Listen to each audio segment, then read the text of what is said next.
Lesson 1.4 has been about the surface areas of pyramids and of cones. So this question says that a cone has a lateral surface area of 450 square feet, and we're told the diameter of its base is 16 feet. We want to determine its height to the nearest tenth of a foot.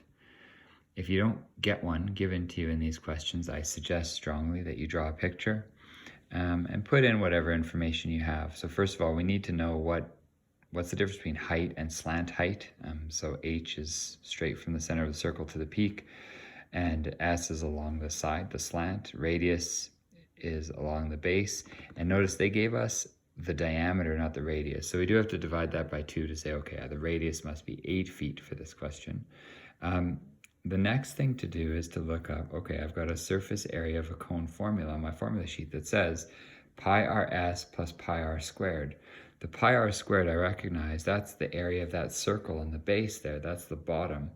And so this pi rs is around the sides, if you want to call it the sides of the cone. And that's what the lateral surface area is referring to. Lateral is another word for side. So we're looking for, we know that pi rs is equal to 450 square feet. So if I put in what I know then, I know the value of pi, of course. I know that r is 8, and I can find s.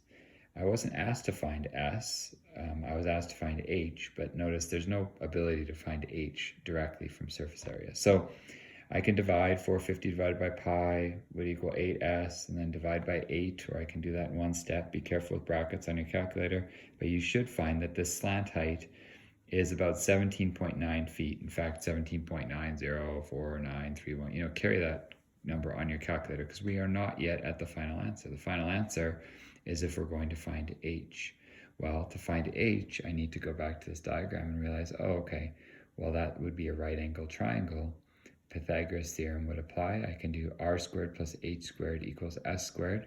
And so that's exactly where we go next.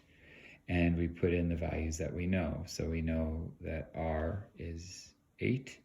We know that s is the 17.9 number. So we have to rearrange our Pythagoras a little bit to say 17.9 squared minus 8 squared equals h squared.